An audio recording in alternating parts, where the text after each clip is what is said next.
Welcome to the Australian Hiker Podcast, Australia's longest running hiking podcast, downloaded over 500,000 times in over 145 countries and providing you with an Australian perspective on all things hiking.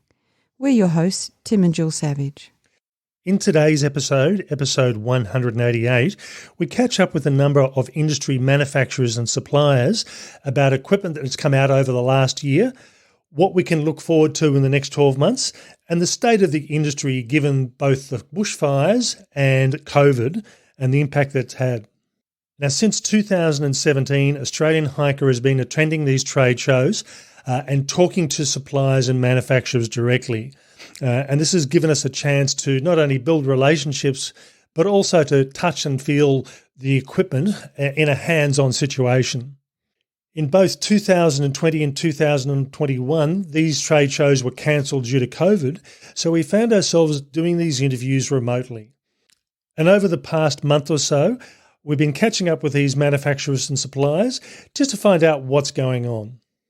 Before we get into today's episode, if you'd like to help support Australian Hiker and this podcast, there are a couple of ways that you can help us out. Firstly, by subscribing on your podcast host of choice so that each episode is available as soon as it's published, and if you have the opportunity, leave us a 5-star review. Another way you can support us is go to the Australian Hiker website at www.australianhiker.com.au and click on the Support Us page and buy us a coffee. You can do a one-off donation or become a monthly supporter. All donations are greatly appreciated and help us to continue producing this podcast and blog. Now let's get on to today's episode.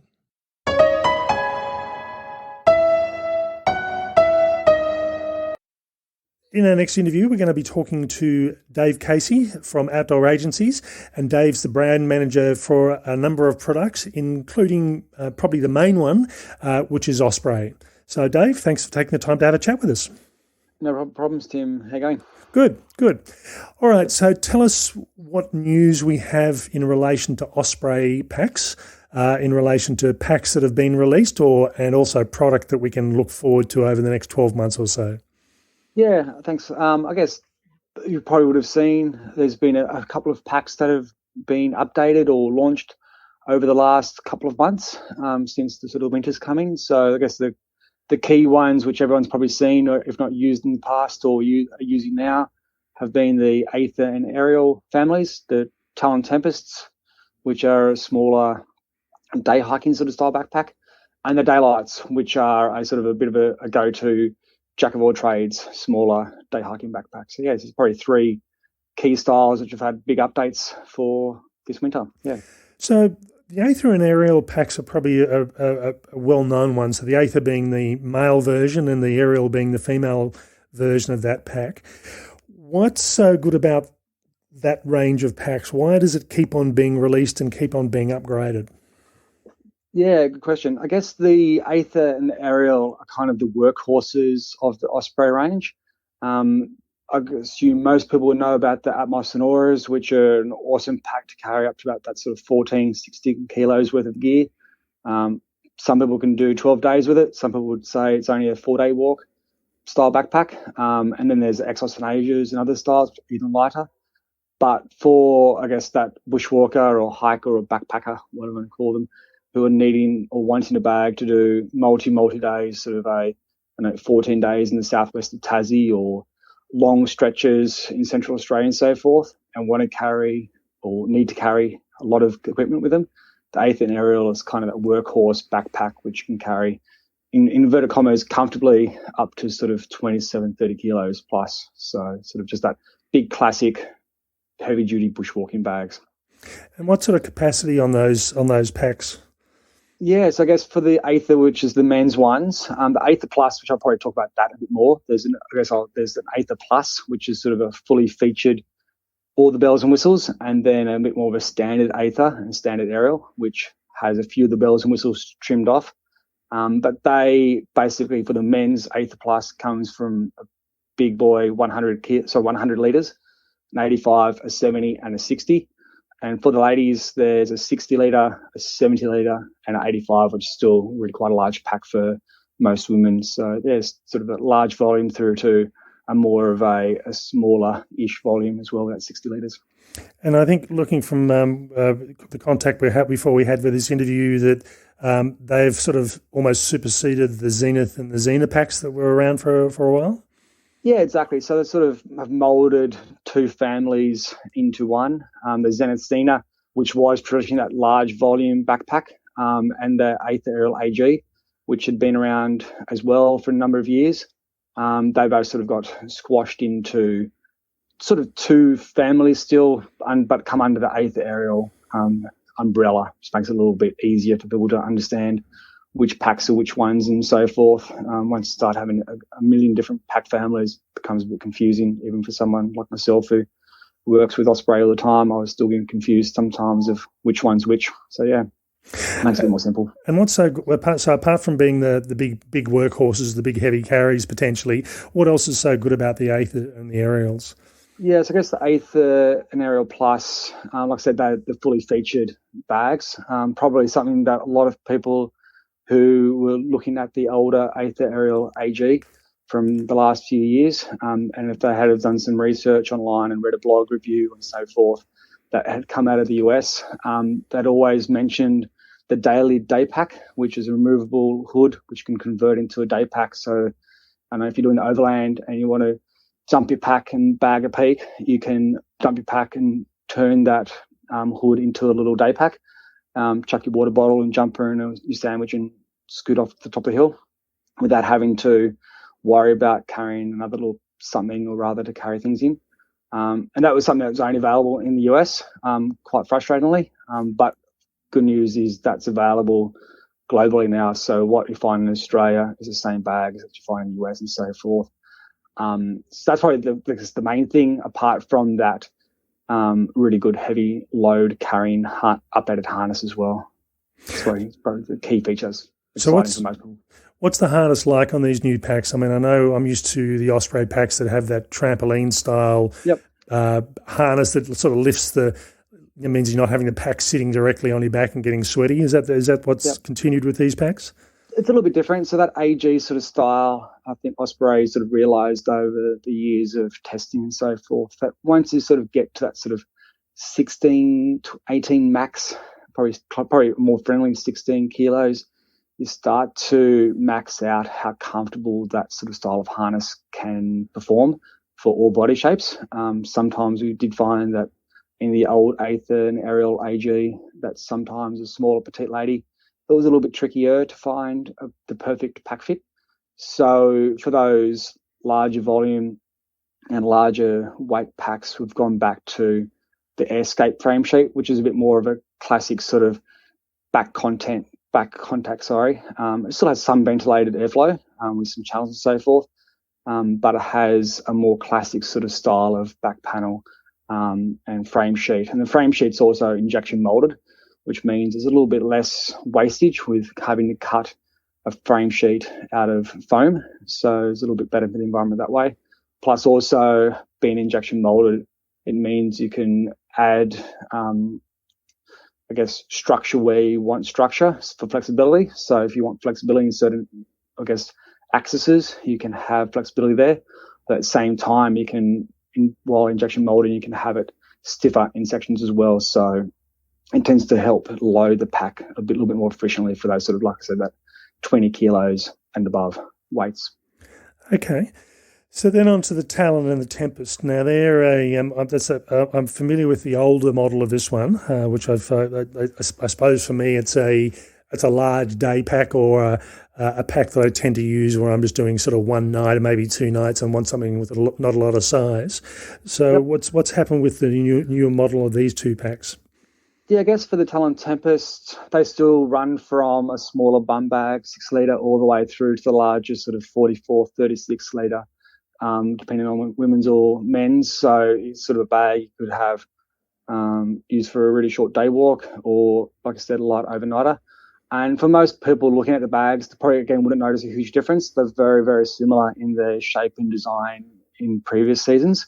It's a bit of a classic bag, which really doesn't need a huge amount of change because it's been a very good backpack. Probably the main differences, the transition the fabric to a post-consumer recycled fabric. which basically is plastic bottles used and then transformed back into fabric. So it's leaving a more sustainable footprint on the environment. And again, for a majority of the Talon Tempests, they are using that injection molded frame sheet as well, which helps with that load capacity and helping a little bit with the support on those bags. Probably the main difference is there. But like I said, looking at the bags, you probably in the shop, you wouldn't notice a huge difference just looking at them between this year's and last year's. So what sort of load capacity for both the Talon and the Tempest, just approximately? Yeah, good question. It does vary a little bit depending on the volume. So the larger volumes, the sort of the 40s and 34s, or 44, 36, depends on if it's men's, women's. You're looking at sort of 7 to 11 kilos load range. And then for the smaller literages, 30 and below down to 9 or 11 litres, you're looking at a sort of between 5 and 8 kilos of load range. So sort of fits in there, and it sort of depends a little bit on the size of the bag. The larger volume bags have a bit more of an external frame to it instead of just a simple frame sheet. But yeah, that's sort of between 11 and 5, depending on the volume. Okay, and the last one we're going to talk about is the daylight packs. This is not a range that I'm very familiar with. So what are the daylight packs? So the daylights, they've been in the Osprey range for many, many, many, many, many years. They're sort of one of the, go-to bags for just a jack of all trades bag. It can be used for a light day hiking bag around the suburbs or around the national park if you're more urban, or traveling if you just want to pop in the car and go off for a walk, or back in the good old days when you can jump on a plane and travel comfortably overseas. So the daylight's always been there in a sort of simple panel loader. We've always had a couple of different volumes of that, size-wise. And it's sort of a bag which is sort of just a bit of a jack of all trades. Again, the updates for these, for most people, wouldn't really notice a huge amount. But again, the key difference for the newer bags is going to that recycled post-consumer fabric for the backpack, as well as Blue Sign approved fabrics and PFC-free DWRs, which are across all our bags now as well. So just bringing every few years some updates to change some colours, and in this case, make it a more sustainable bag as well. Okay. This is the things that have already sort of been onto the market now. Is Osprey got anything new, any exciting that you're allowed to talk about over the next 12 months or so? Yeah, I guess most people would look at the pack wall and see there's packs which are a few years older than other bags without as many updates. So I guess there's some exciting bags which will have some updates, which I guess at the moment is probably still a little bit of a secret squirrel talk. But there's definitely updates along the way, from the more ultralight hiking bags through to some of the classic overnight hiking bags and so forth. For us in Australia, we're being a little bit more cautious with how many new travel updates there are. I guess, like we all know, at the moment, sitting here in May 2021, it's unlikely for the next 6 to 12 months that we'll be able to jump on a plane and head overseas for international travel to most countries. So we're sort of playing it cautious there and not releasing anything new in the travel sort of scope. We'll probably save that all for 2022, when things, hopefully, cross the fingers, become a little bit more open and we can travel overseas towards the end of next year or mid next year. So that's probably when we'll see some more travel updates as well, towards the end of 22. In Australia, at least. Some other countries might release them a little bit earlier because travel's been a little bit more easy to come by, be that good or bad. So yeah, there's definitely some good, exciting updates. And probably the most exciting thing in the way of sustainability is that by next year, over 60 to 70% of the fabrics that are used in the backpacks will all be recycled, post-consumer recycled again, and continuing that through the range.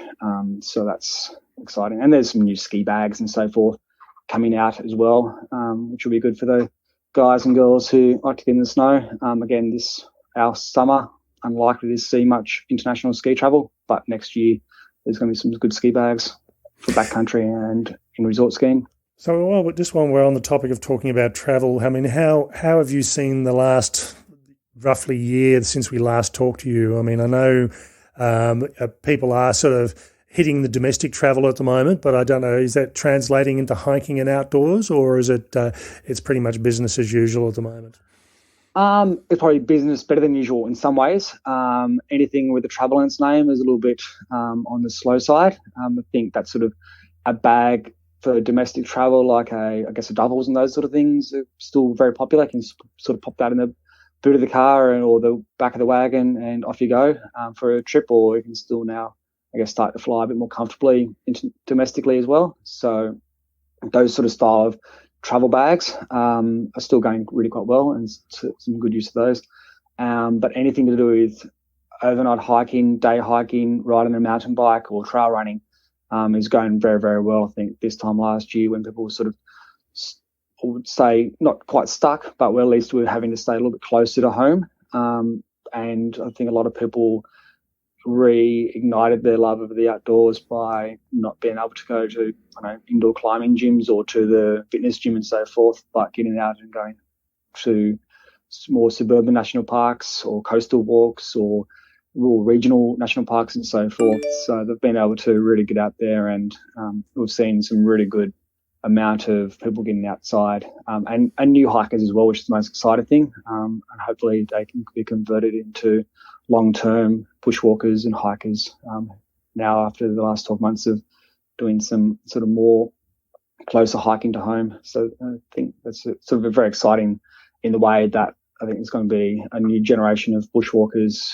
and mountain bikers and trail runners who hopefully will engage themselves in the outdoors even more in the future. Yeah, no, I think that certainly does seem to be the pattern. When we went away over Easter, we were just amazed at the amount of, in this case it was car camping, but we're amazed at the number of people that are out and about. And certainly there are a lot of people getting out bush because it's a bit more remote. They're not having to go into the cities, and they're keeping away from the tourist traps. And I think it's hopefully, as you say, hopefully it's a trend that will keep on going. Yeah, exactly. I think hopefully it goes away from being a trend and just becomes a new norm of getting outside. I've got friends who work in mountain biking or cycling stores and so forth, and they're still as busy as, if not ever, they've been, still even sort of 12 months on since sort of COVID's really sort of kicked in this time last year. But they've been amazingly busy over the last 12 months. So they've been really positive there. So I think it's something that will be really good for the community overall. All right, that's great. So we've been talking to Dave Casey from Outdoor Agencies and in particular about Osprey packs. Thanks very much for your time. No problems. Thank you, Tim.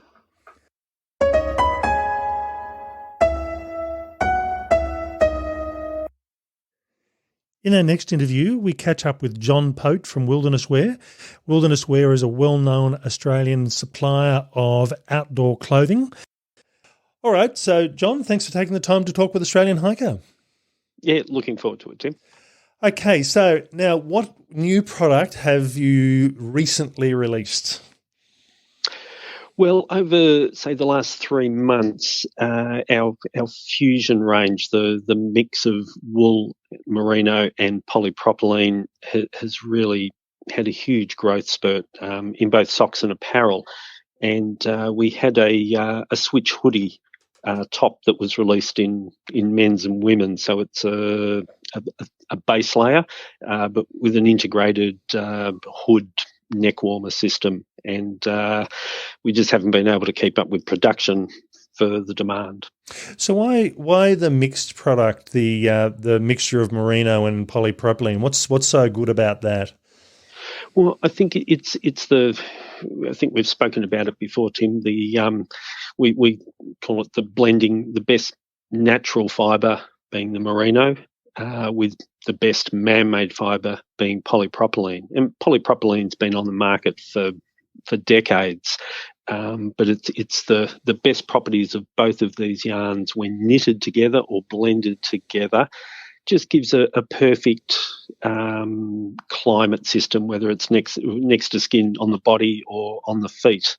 So it's quick dry, naturally antimicrobial, and it's a marriage made in heaven. And we've had it on the market now in socks and activewear and base layers for 3 years, and it's stood the test of time with multiple independent reviews saying, the best performing base layer that I've ever worn, from a number of people. And you've said it's a hoodie. Why a hoodie? What's so that seems a bit different than what's been on the market for over the last few years? Yeah, look, it has. I suppose we looked at when people are out multi-day hiking, or whether they're skiing, snowboarding. There's always, you've got a finite amount of space in your backpack, and you're just looking at trying to find, where's my neck warmer, where's my skull cap or my hood, where when it's an integrated system, you've got it on your body and you can either have it on or off, and you're not going to lose it. So it's just a simple solution to sometimes where you're losing one of those items, and it just makes a day out hiking or on the slopes not that pleasant. And I'm guessing if it's got an integrated hood in it, you're probably looking at either very cold weather or very windy weather is where it's aimed at? Correct. It really is for cold weather environments. It's warmth without the weight. So as much as it's a next to skin layer, it provides the same warmth as a mid layer. Okay. All right. So that's the Switch hoodie. So what else have we got new to the market? Well, so it's moving forward into 2022. We've been experimenting with doing a laminate on a wool fabric, and we think we've now got it nailed. And so we'll be introducing a merino active jacket, where the outer layer will be a heavyweight 85% merino, 15% recycled polyamide. That with the inner layer having a membrane and being a superfine merino. So we're just looking at an urban style active jacket that will, be weather resistant. All right, so that's what's been new to the market fairly recently and upcoming into early next year. So, but tell us a bit about where the long-term goal with Wilderness Wear is. What new and exciting product can we look forward to in the coming year? Well, I suppose moving forward as a brand, we're looking to focus on and improving our ethical manufacturing processes and our ecological and the sustainable inputs. And we've really looked at this, especially over this last COVID year, where the consumer is looking at more detail about where things are made and what they're made of. And so we've put some things in place and to improve, and then looking at introducing some new inputs moving into 2022. So we're actually calling it innovation plus sustainability equals sustain-ovation. Bit corny, but we just think that sets us apart. These are hard things to do, easy to say, but to actually start to put them into the business comes at a financial cost, but I think it helps sets us apart from the Australian made with the Australian content. Wilderness Wear as a brand, we have certified and traceable non-mulesed Tasmanian yarn, and we've had that in place for 3 or 4 years now, and that's through our Australian Merino exports, which are our wool broker down in Tasmania. So hand on heart, we know that supply chain. It's traceable and it's certified. We also have what we call it EXP, and that's X pollution. And that stands for the avoidance of pollutants during, say, the anti-felting treatment, which is the removal of flaky layers of wool. And this EXP process enables the wool to remain machine washable without the use of chlorine. We're also Ethically Clothing Australia accredited, which every year we are audited to make sure that the Wilderness Wear staff are all working in great conditions and being paid the correct amount of pay. And of course, we're Australian owned and made and have been for 30 years.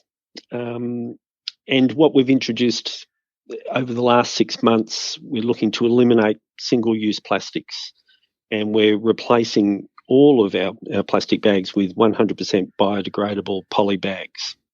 So they're things that are currently in place, and we're also moving forward, looking at things that aren't front of centre when you're marketing, and it's animal welfare. So we know the farms that we deal with, the wool growers down in Tasmania, they don't have sheepdogs. The sheep have been bred over generations. That it's just the wool grower, the farmer, that controls them. So it's a small thing, but it matters. And we're also looking to introduce a range of organic wools, especially into our sock range. And this would be certified by GOTS, which is a Global Organic Textile Standards certification. Another thing we're looking at is also changing the polyamides that we use, which is the nylon yarns. And we're looking to use biodegradable nylon yarns, so introducing them into our sock ranges. And finally, we're also looking to increase the range of our cool merino, which is in socks and activewear, which is a blended merino tencel yarn. So it's basically looking at a pure natural animal fibre blended with lyocell fibres, which are derived from sustainably managed eucalyptus plantations. So it's this sustainability that's where we're looking to move the brand to the next level. So apart from the feel good of Australian made, we're also looking at the sustainability of the inputs that we're using. Okay, that's good, and it seems to be a direction that the industry in general is heading. That's sort of it's hard to come up with new things. A sock is basically a sock, and you might change the materials, but changing the manufacturing process is probably a harder thing to do than changing yarn colours and anything else. So it's interesting to see the way the industry is heading. Yeah, and look, it's an industry for the outdoors where we're all embracing the wonderful outdoors, and so I think it's a transition that brands need to be going into to look after the planet and the outdoors. So yeah, we're doing our little bit. Now, moving away from equipment and talking about the outdoor industry in general, I mean, certainly the last 15 to 18 months has been challenging with both the fires in late 2019, early 2020, and then COVID really all of 2020 and into this year at the moment. How's the industry been from your perspective, and where do you see it heading in the future? Well, I think it's certainly opened up the having stock, and if you had stock, that helped. I mean, it was very unknown for when COVID hit about, okay, well, here, what's happening with supply chains all the way through to the end user and consumers and people out of work, and will they be looking to buy, and because people can't travel and with the lockdown. So it was unknown. But I think the brands that backed themselves and had stock on hand certainly survived better than those that held back forward orders. And that's where we found we just happened to be, well, because we're all under one roof, and we certainly had quite a good supply of raw materials that kept the whole manufacturing process going. Not saying we didn't run out of raw materials, but we back ourselves early. So we were lucky enough to have a warehouse full of raw materials and finished goods that helped see us through most of the difficult 12 months for a lot of retailers and people in general. I must admit, I spent, and my wife Jill spent 6 months working from home last year. We were lucky enough that our jobs allowed us to do that. But I think we were getting weekly deliveries from online stores and retailers that sold online. It was, I don't think we'd slow down our spending. We'd just change the way we were doing it. Yes, look, definitely, and I know the independent retailers that stock our brand, that most of them have moved into more than bricks and mortar. They are online. So they still had, as much as customers weren't walking into the shop, their online sales it certainly did increase, and our online sales certainly have almost doubled over the last 12 months. Because as you said, consumers were spending. They were just, how they were spending was different, virtual rather than face to face. Okay, and where do you see the outdoor industry heading in the next 12 months, 18 months, 36 months sort of thing? Well, look, I think the ones that have survived through all of the difficulties of the last 2 years, they're good businesses, and they will keep going. And I think people are, with international travel stopped at the moment, people are looking to travel locally. So I think the demand will still be there especially in the outdoors, with people exploring their backyard rather than overseas. The industry in general, it's a shame that the National Trade Show was cancelled for a second year, but I think it will come back next year, when hopefully most of the country's vaccinated and travel is easier for people. So I think the industry is pretty strong and resilient. That's good. It's good. Okay, so now, John, before we started this interview, you were talking about listening to a previous episode we did, and that was Are Retailers Missing the Mark, where we lamented the lack of colour choice in some outdoor gear ranges. Tell us a bit about how Wilderness Wear is a bit different in that respect. Well, we're not for lack of choice in colours. I did a quick count of our ranges, and in our activewear range we have 11 different colour options.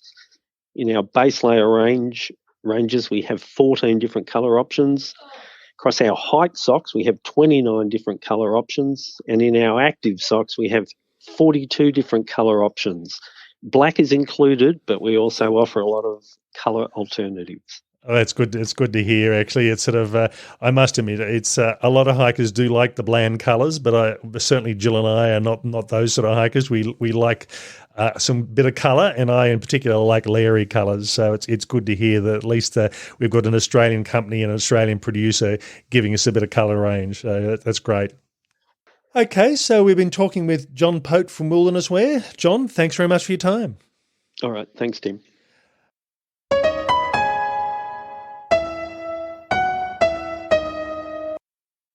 Okay, in this next interview, we're talking with Ross Smith from Cedar Summit Distribution. Cedar Summit's one of those brands that probably is represented in just about every outdoor store in Australia, and it's a name that many people know. So thanks for taking the time to talk to us, Ross. Pleasure, Tim. Thank you very much for having me. Okay, now, in relation to the last 12 months, last year we talked to another one of your colleagues, but what's been happening gear-wise in the last 12 months and I suppose more recently? What's come to the market? So I think, I think you spoke to Ryan last year, and what was pretty key for us during, of course, 2020, which is when, of course, you're designing a lot of product that's going to land this year, is that we didn't want to stop. So we still had designers working from home when there were various lockdowns on, and still managed to bring some new product to market this year that we're in now, so in 2021. We had quite a few exciting launches, and so tents is probably one that a lot of people have seen. We're really excited to bring those to the market, albeit we've had very limited access to the products. That's been an exciting development from the brand. Additionally, though, and I think one that Ryan talked about, we introduced a really nice new winter sleeping mat, the Ether Light, which has been a product that's been selling really well for us in an extreme version. So something really insulated, great for winter conditions. And as I speak now, and we were just talking about the weather, it's a mat that people are definitely using a lot in Australia as we're now well into winter here. I must admit, I've tested out the Cedar Summit Ether Light range, both the standard one and the extreme, and they are very, very comfortable mats, let alone being warm mats. So it's not surprising that they've been doing well. Absolutely. Now, in relation to the tents, you've got a new range of tents, which I suppose even though Cedar Summit has dabbled in that area over the past few years, this is probably the first serious foray into the tent market for you. Yeah, I'd probably say historically we've dabbled with shelters, incredibly lightweight and fantastic for what they were designed for. Absolutely, this is a significant foray into what is a pretty congested category, and there's lots of great products out there. And true to form, we never want to do anything the same as others. And you go back to the drawing board. Our design team spent several years on it, and input from the owners and people that have experienced things. It's an exciting one to talk about. It's one I guess we shouldn't dwell on too much because we have had, unfortunately, supply limitations. And just a quick one on that is that, as a brand, we never want to compromise on quality. And so when we developed a high quality product, we'd love to have more in the market, but at the moment we won't be compromising on quality. And so we've got to wait a little while, unfortunately, for certain materials and components to be available. I must admit, I noticed looking on a number of stores that had them in, that did have them in stock, and even your website, it's pretty much saying everything's sold out, and it's I think it's not a bad way to go. It's better off than having them not selling at all, but it'd be nice to be able to have a few to sell.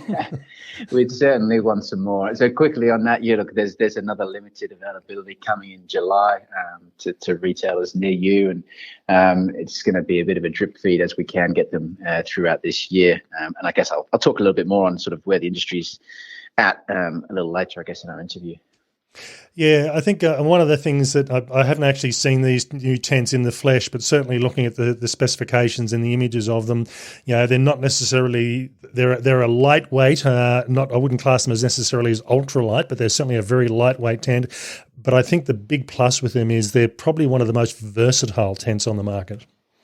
And it's a word that we use a lot in a lot of our products. Australia, its seasonality is so varied as well, and we have so many places that you want to try and visit with varying different conditions. And so having any product in your camping assortment that is versatile adds value, really. So yes, you hit the nail on the head there. And I think certainly from my perspective, as I said, without actually seeing them in the flesh, just the ability to turn them into a fairly decent tarp, to use the components in varying ways, and for a tent that is much lighter than many that are on the market, I think they'll do really well. And I think Absolutely. most of the tents come in. Is it grey and green are the colour choices? Grey and green, I believe, but I won't speak out of turn there, so I'm not 100% sure. And I dare say as well, Tim, when we do have better stock, I'm sure people will be able to get one to you as well. For context, I've not used one either, so there's a lot of people sat in our office that would like one that can't even get one either. Well, it's good, and it's good to see a tent being produced by a local distributor, and I'm assuming you're selling these worldwide. Is that the aim? Absolutely, yes, of course, and plenty of people here, plenty of people around the world that would like more, but it'll come. It's exciting and a great product. Okay, now what else has hit the market over the last year? And given that the last year has been very difficult for everyone as far as production and getting things to market. Yeah, it's been keeping up with demand, really. I think it's no surprise to everyone that, and it's pleasing to see. If people can't fly overseas and stay in hotels, that they're exploring their backyard, and being an outdoor brand and a distributor bringing products to that consumer in that market, it's really exciting to see people realize how much is available to them on their own doorstep. So a lot of it's being able to, or scrambling to keep up with demand. New product wise, like I mentioned, the new Etherlight Extreme has been really well received, and our sleep systems in general have continued to grow. So one that I know you have seen, Tim, we also launched this year an expanded quilt range offering, which is a growing segment of the sleep system. It's something that we look at the data. We know a lot of people are interested in quilts. There's question marks about how to use them, when it's right to use them. But we've introduced the Cinder and the Glow quilts this year. And coming back to that versatility word again, we've introduced a quilt that it's great. It's lightweight. It's comfortable. It's roomy to use like other quilts. We've also introduced this year a quilt that actually works and integrates with your existing sleeping bag. So you can now boost the temperature rating of your existing sleeping bag by using the quilt lock technology, using the quilt on top of your bag to give it an extra season's worth of warmth. I must admit, we spent some time over Easter in Western New South Wales, and I would have dearly loved a quilt. It was a fairly hot at nighttime temperature, even though it was Easter. But I think the big bonus with the quilts is it's much easier to throw it off and have as little on as you want, as opposed to some sleeping bags which aren't always as versatile. Absolutely. Okay, so I mean, you talked about the quilts in general. I mean, what are the quilt sales looking like? Because I can think about probably even 5 years ago, quilts was something that you didn't see on the market, but they, as you say, that quilts seem to be becoming more and more common. What is it a noticeable increase? Is it 5% of the market, or where would you say quilt sales tends to sit from an overall market sort of share compared to, say, sleeping bags? So what's actually really exciting is you may have seen, or people may have actually used themselves, we have a sleep system finder, so an online tool where if somebody's unsure about what might be right for them, they can go through a series of steps, sort of saying male, female, what sort of conditions they'd expect to use their sleep system in. And at the end, it will recommend some products that we have in our range. But along the way there, that data that we capture is fantastic, incredibly useful from a sort of marketing level, but really, really useful at a design level. So we've actually seen quite a big increase. And for people, looking at sleeping bags, we actually now have 17% of people that are completing this finder looking for a quilt.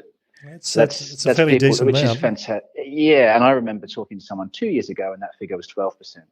So you can see the growth there. And I think it comes from someone wanting to have the comfort that they have at home, the freedom of movement, being able to move your legs around during the night, or, like you said a minute ago, like ventilate a little bit, poke your leg out, maybe cool down during the night.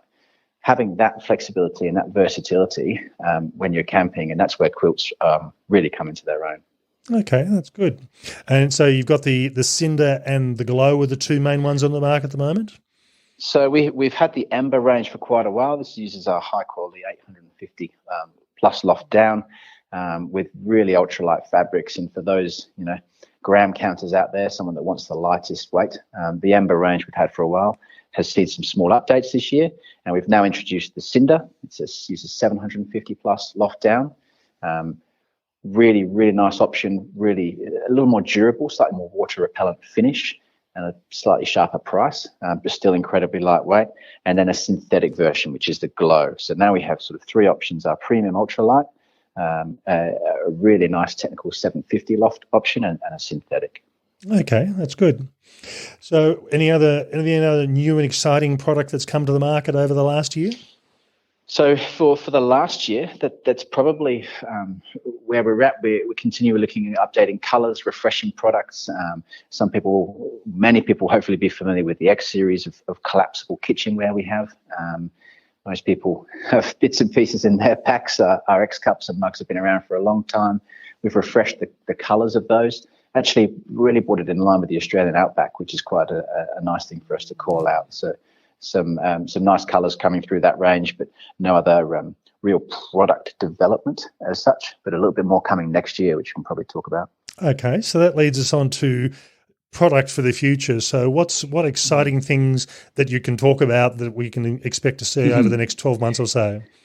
That we can talk about. I think we can talk about most. So this is the time of the year we'd usually be globally attending various trade shows and launching new products for next year. And of course, that's when our retail partners get to see it and they get to decide what they'd like to range. But it's also when media partners such as yourself also get to see it. So there's no real secrets, and it's nice to be able to talk about it even if we don't have the trade shows. So listen, again, more developments from Cedar Summit. No major category inventions next year, but building upon the trends that we're seeing. So having just spoken about quilts, in our sleep systems for next year, we're actually seeing already and immediately a development on the quilts that we've launched this year. So we're excited to bring in an ultralight two-person quilt.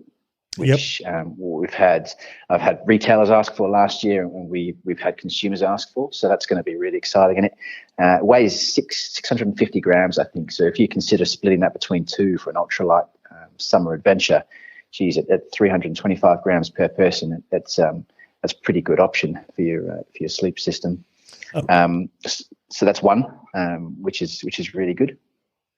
And then we've also expanded upon the Cinder and Glow that we were just talking about. So some slightly heavier options whereby they've just got more insulation in them. So once again, a quilt that's a little more versatile, something that goes beyond just summer use, something that you could use in sort of cooler shoulder seasons. I must admit, I mean, that's always the hard thing when, if you go camping in exactly the same temperature range your entire year, it's easy just to have one sleep system and that's it. But I think for most of us, sometimes it's cold, sometimes it's hot, and you either have multiple bags or you choose something that can be added to or mixed and matched, or as you say, you stick your leg out if you need to cool yourself down. But it's not always the easiest option where you've just got one bag. And I think that point there about you might have one or two bags, when it's cold, really cold, nothing beats cinching down into a mummy sleeping bag. And the way we sort of look at it is that realistically, anybody that's looking to buy a quilt has probably got a sleeping bag as well for those colder conditions and colder trips they're going to go on. So let's make sure that they work together. Yeah. Like integrate them, get more use out of the products, that versatility that we keep coming back to. That's good. And I believe there's a new X Cup that is come onto the market or just about to come onto the market. Yeah, so that one has just arrived, and I think I've just missed that one. So within the X series, yes, looking at how we can adapt to the conditions. Once again, people are using products. Silicone is a fantastic sort of heat protector, I guess, if you will, in terms of it's not going to melt, but it does also transfer heat quite well. So for our X mug and X cup ranges, historically, if you're pouring boiling water in there, which is absolutely fine, you had to hold the plastic rim at the top if it was a little too hot. We've included some ribbing on the silicone on the outside, which a lot of work went into making sure it didn't impact the collapsibility of the cups, but it did impact the heat transfer and the fact that you've got these raised bumps around the cup, so you can still hold it even though it's got boiling water in it, or a hot cup of tea, coffee, whatever your preference might be in the morning. And they're due to hit the market fairly soon by the sound of it? I think we had a small number just recently, and there'll be plenty more in the market in the next 6 months of this year, which is exciting. Okay, that's great. Okay, so I suppose this is a question I've asked other manufacturers and distributors we've been talking to is how have you seen the industry over the last year or so, and where do you see it heading? Not just, do you see new materials? Do you see new ways of selling? Or do you see new trends that we haven't really thought about? I think, there's so many questions and so many things that are going on in our industry at the moment. It's quite a crazy time, but a really exciting time. To answer one of your points there in how people are selling and how people are buying, there's no secret that globally, powerhouses like Amazon and Google and these tech firms doing so well out of people now resorting to online, that providing information to people online is growing and critical. I think that's really important. But as we just talked about, I think before this interview, Tim, we're also selling products that are so tactile and so critical for people to try out. And so helping retailers have an experience in store, helping them, service people better and being able to, provide them with the products and the tools so that people can still walk into retail stores and, hey, is this sleeping mat comfortable? I can't tell that out online. I need to go and see it. That's not going to shift as drastically, I don't think, for our market. Well, we do need to ensure that it's, products and brands are visible online. Retail is critical to future brand success, really. Okay. And I suppose just to finish up on that, is there any last little thing you'd like to say either about your product or the industry in general? I mean, again, I mean, we have a lot of these conversations internally. Where's the market going? What are people doing? I think the final thing I can say is another exciting one, and probably leads to some other sort of future development. That with more people exploring their backyard, you're seeing your products used in different ways, and that's really exciting for us. We're a lightweight sort of producer, I should say, and designing brand of lightweight product designed for hiking, which is obviously a lot of your core listening base, Tim. But we're also seeing a lot of people now starting to use this gear in a car camping setup. Families of 4 that don't necessarily have the ability to go for multi-day hikes, but are putting gear in their car. And, so we've got some great self-inflating mattresses in that space. And we're even going to have a comforter, an actual quilt designed for that market as well next year, which is exciting. So I don't think it's a shift. I think it's a different customer base. And that's one that I know a lot of brands are looking at too. I suppose that's the thing, really, isn't it? You're either a hiking camper or you're not. But car camping is a bit more versatile. You can you can drive somewhere, you can stay in a campground. You're close to toilets and showers and a barbecue, but you still get the experience of being outdoors. Absolutely. And people are still interested in lightweight gear. You can't just throw your mattress from home into the back of the car. So you still have to have something that's easy to use, it's comfortable, but packs down small. Okay, that's great. So we've been talking to Ross Smith from Cedar Summit Distribution. Thanks very much for your time. Pleasure, Tim. Thanks a lot.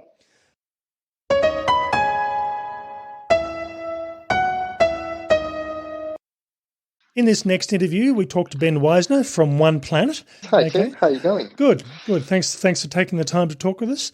So, my pleasure. Just give us a bit of a. We did interview you a couple of years ago, but it's been 2 years. So, just provide a bit of background on what One Planet is, and then tell us what exciting things you've had released or coming up over the next year. Of course. Thank you very much.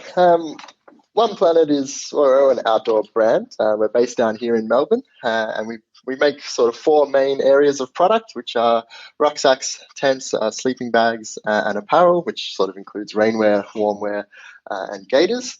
Probably the most unique thing about us is that other than being an Australian brand, we still manufacture a lot of our equipment here. And so our factory in Melbourne is always humming away, producing a lot of the goods, which sort of sets us apart from the rest. Okay.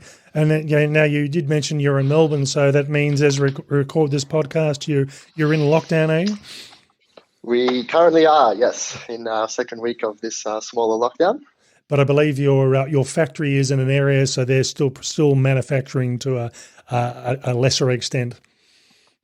Yeah, this week the factory is basically on a reduced staffing level. So they're allowed to manufacture, which is fantastic. And we're obviously very, very fortunate in that way. But yeah, reduced capacity for the staff members there. So a little bit slower than it would normally be.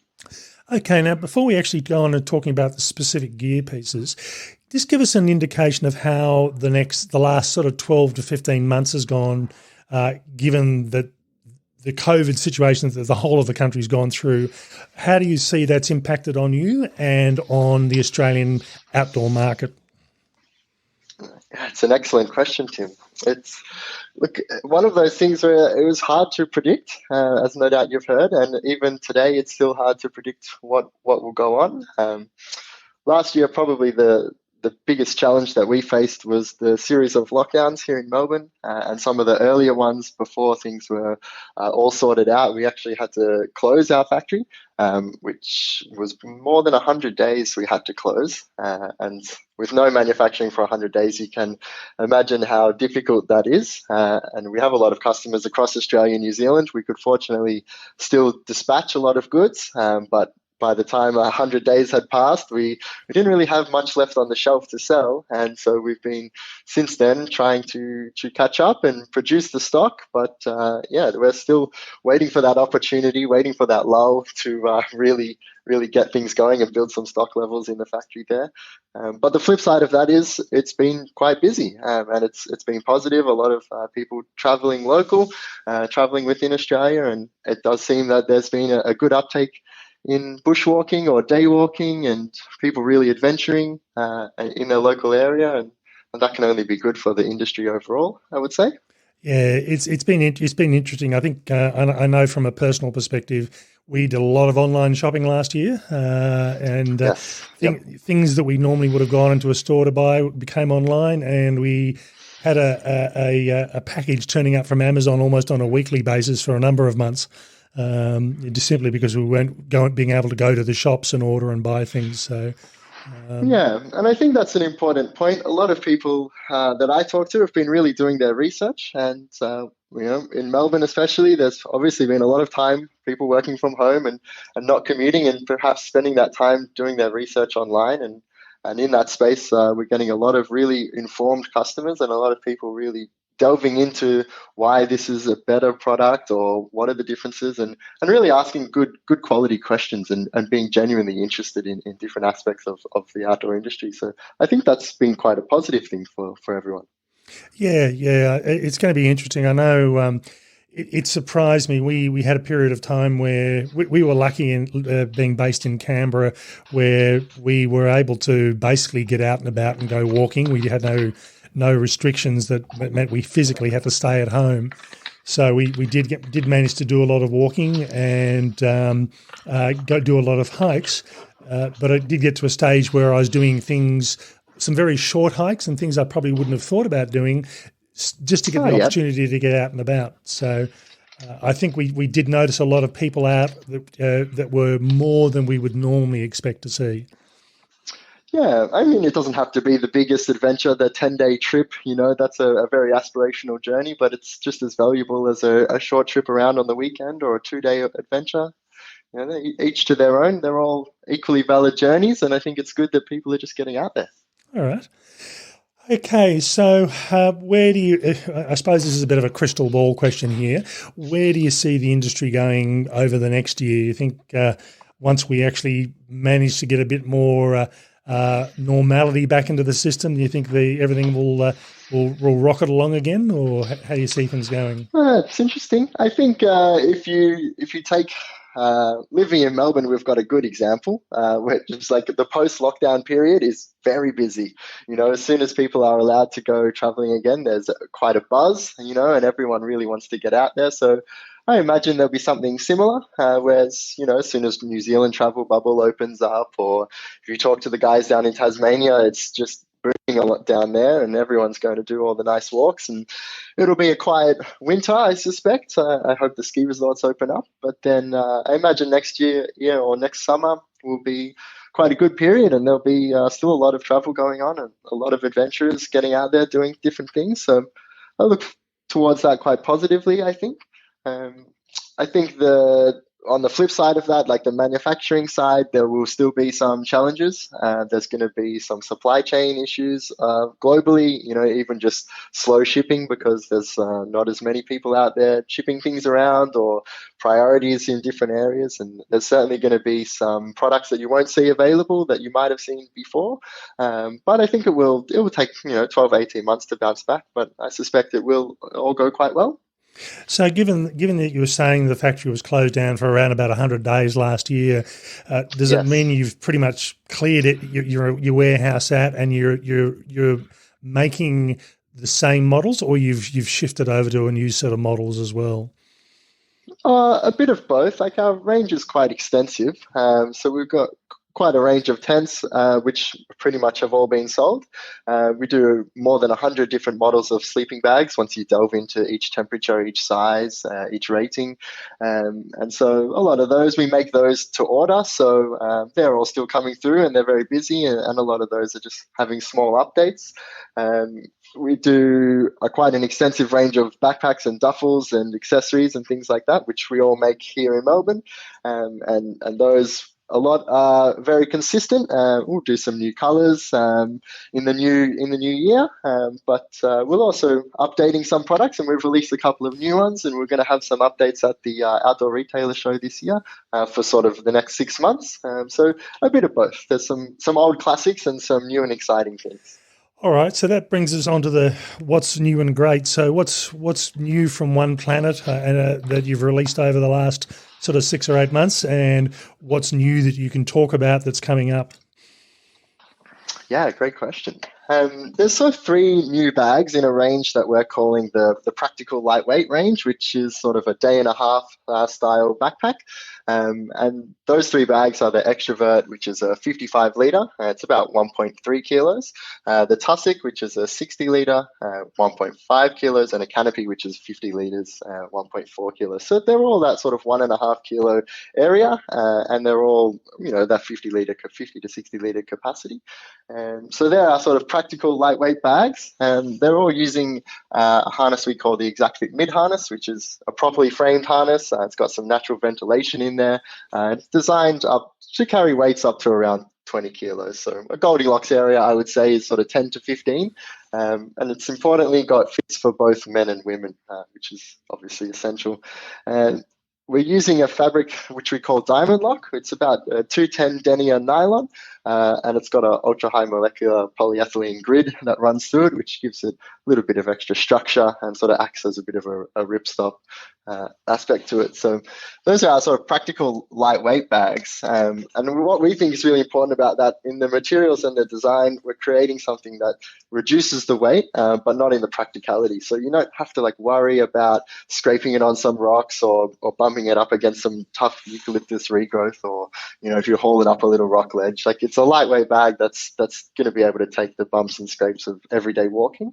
And in the fit and the carry, it's practical because of the harness. The system that we use, the ExactFit Mid, it's genuinely comfortable, and it's got options to fit all different body shapes and sizes. And in Australia, as you would know, Tim, you're probably going to carry 2 or 3 litres of water every day. Yep. And so you're going to put maybe a bit more weight in your bag than you would think when you're just looking at your base weights.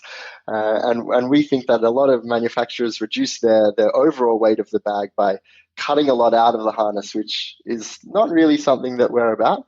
We really think that the comfortable harness is probably one of the most important aspects of your journey overall.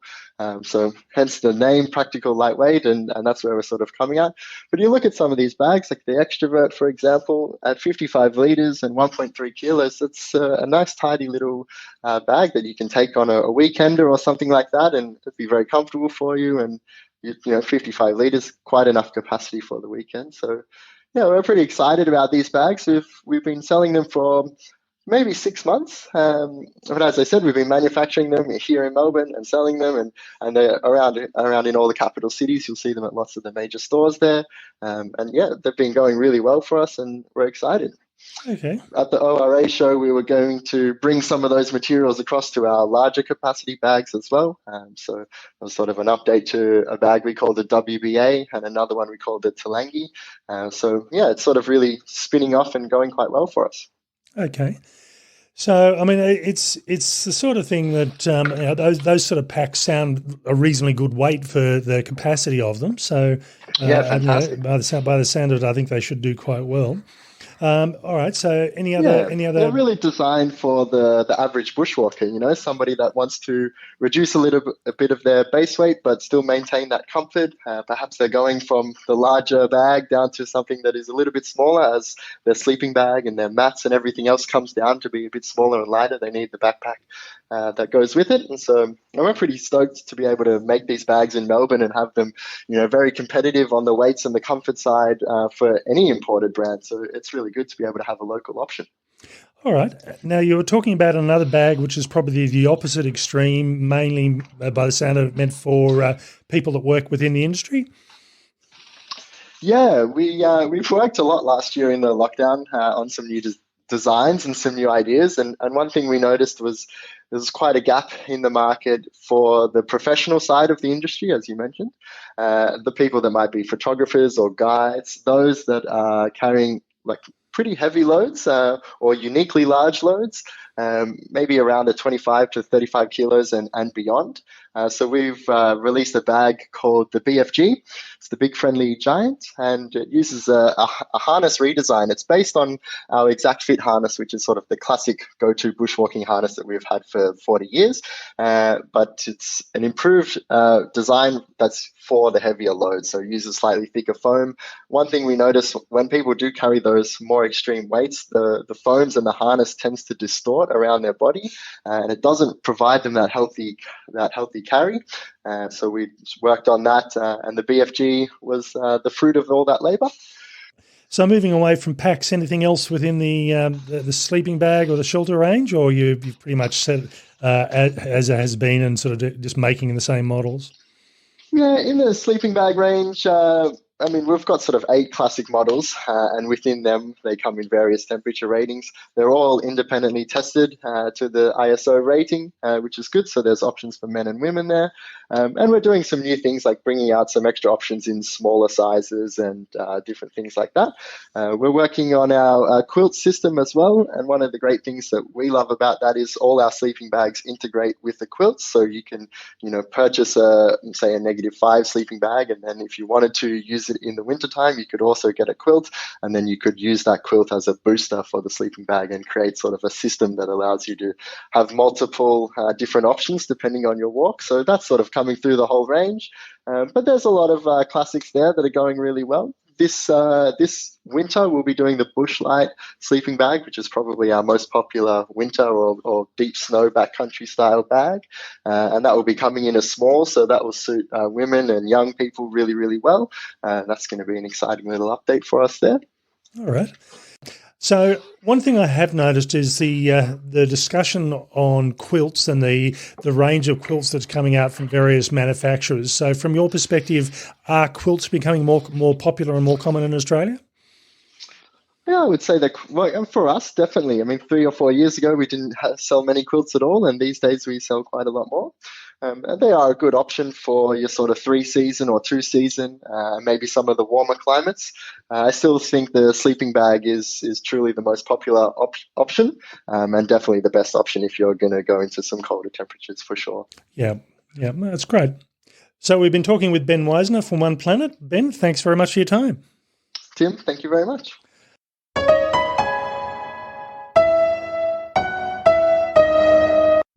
Okay, so this year we managed to talk to 4 equipment suppliers and manufacturers, and usually over the past few years we've released 2 podcasts covering sort of 7 or 8 or more interviews. And I must admit, I had booked my accommodation, I had booked my flights, and the Victorian lockdown in 2021 hit, and I was scrambling to cancel everything and reschedule everything. So the Outdoor Retailer Show, which was supposed to occur in earlier this winter, didn't end up happening. And as mentioned, I ended up having to do phone interviews, which is what we did last year as well.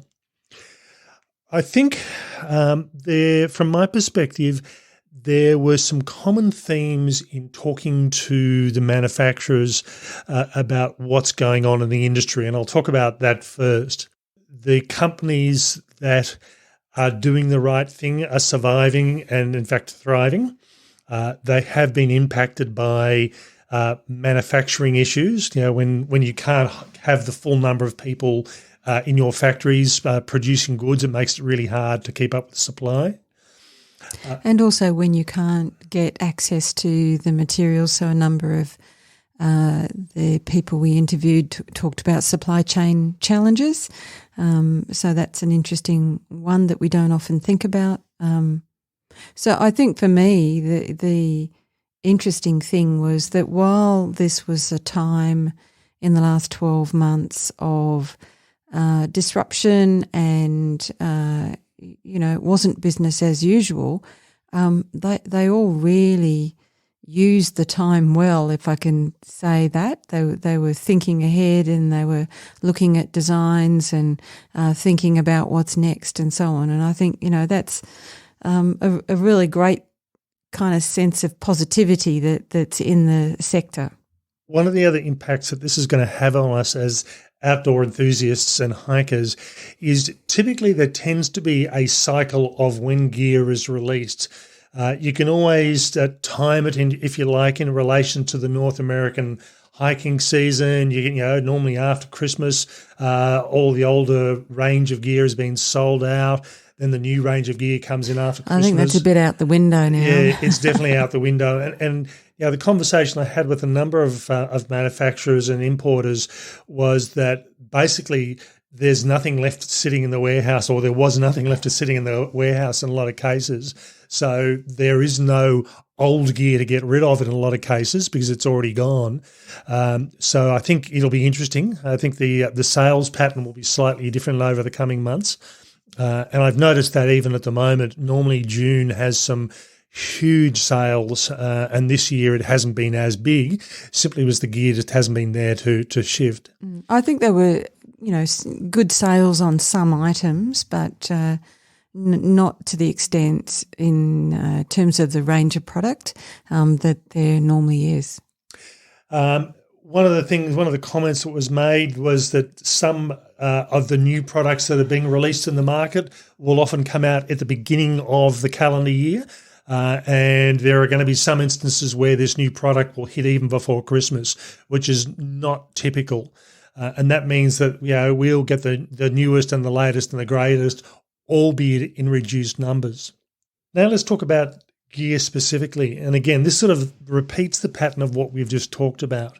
So as an example, Cedar Summit over the last 6 to 8 months have released a new range of tents. They've always been producers of shelters, but this is the first time they've really gone into the tent market. And from my perspective, they are not the lightest or ultra lightest tent on the market, and they're not aiming to be. But in all honesty, they probably are going to be sold, and they are being sold as probably the most versatile. We'll have the links on the show notes to this and the other product we've talked about through the episode. And if you go through and have a look at these tents, you can pretty much do things with these models that you just wouldn't have thought about with a number of other tents.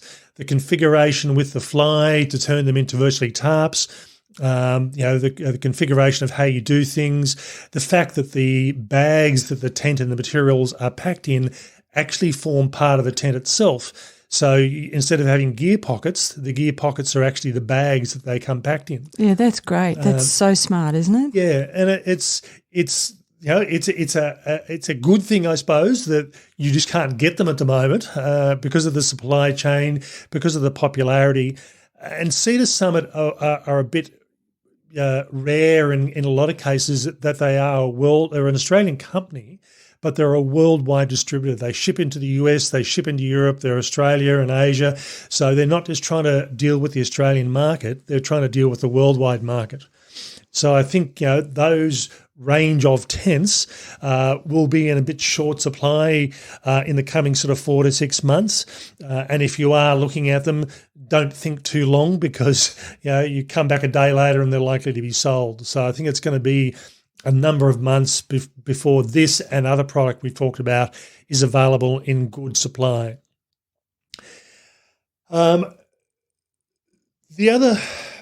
Moving on to Wilderness Wear.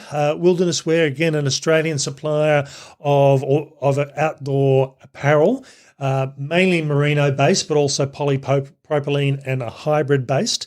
And we've been big fans of Wilderness Wear, and most of our mid-layers and underlayers are Wilderness Wear. They don't produce hiking pants, but certainly the tops and the socks are favourites of ours. So, and they do produce a good range of colours. Although John was saying that from his perspective, they are starting to cut back on some of the range and limit the range of colours. It's a bit hard when you've got such a huge range. It's nice to supply the choice, but there's only so much you can carry. I loved it how he was having a bit of a go at the whinge we were having about lack of colour, and he'd counted up all the the various colours in the 29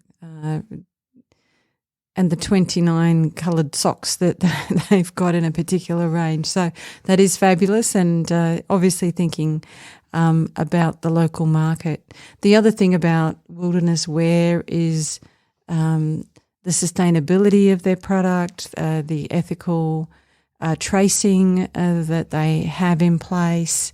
They know where all their materials come from, and they can trace them back to the beginning, which is really great and really important. And as he John was saying, we're out enjoying the outdoors. We also want to safeguard and conserve the outdoors as well. So I think that's one of the things that out of everybody that we've talked to really stood out for me, that they're really focusing on those sustainability aspects and minimising the impact that they're having in the production of their gear. And I must admit, this is a common theme that a lot of other manufacturers and suppliers are doing, and certainly the rest of the interviews that we did on this podcast, they're all doing something from an environment perspective. I think this Wilderness Wear have just taken it to that next level, and they're probably the leaders in that area at the moment. There's only so much you can do in producing colours of socks and patterns and things like that. And I think the focus on the outdoor industry is in producing more environmentally friendly gear. Yeah, and I love, those manufacturers who they're taking materials that have been pre-used, post-consumer materials, recycling them and using them in their outdoor products. And this does tend to be a common theme, particularly with packs. I think a lot of pack manufacturers are now using materials that had a previous life and have been remanufactured. They're not using old gear necessarily. It's using new gear that's been remanufactured. So rather than just ending up in a landfill, which is good to see. Osprey, who again they're probably best known for their packs and pretty much what they do. They also produce bags as well, but certainly the packs is probably their main range. And we both own a number of Osprey packs. Probably too many for yeah, I think so. And we will be testing a number of new packs coming up in the next few months. But the thing that I do like about the Osprey packs, I have a particular fondness for their style of back frame, and it's purely a personal thing. There are a lot of good pack manufacturers on the markets. It's this one that I particularly like. And again, this carries across their whole range. They pretty much do a size that will suit everybody. My issue is, I suppose, that I'm spoiled for choice, and I'm finding that I'll be getting a new day pack because my day pack is good. There's nothing wrong with it. I just wanted something smaller for most of my hikes that I do. So I've got the luxury of being able to pick a particular pack to suit the style of hiking that I'm doing at the time. That was the other interesting thing, I guess, the breadth of the range across the pack suppliers. You can go from very, very small to very, very large, basically to suit whatever it is that you're into, to suit whatever it is that you're planning to do. Okay, now that brings us on to One Planet. Now, One Planet are an Australian company. They manufacture pretty much everything in Australia, and they're known for packs, sleeping bags, and shelters. And again, they mentioned they had the same problem that pretty much everyone else did, that they were based in Victoria. They had to shut their factory for 100 days. And Ben was actually saying pretty much their warehouse was bare by the time that was over. But what that means is that, they're back up and going again. They are struggling to meet demand like everybody else, which is a good problem to have. But it means that for after new product on the market, you're not going to have the massive sales coming through and the massive choice that you necessarily would have had over previous years. Well, I think it says for me that you need to, work out what you want and keep an eye on it and grab it when you can.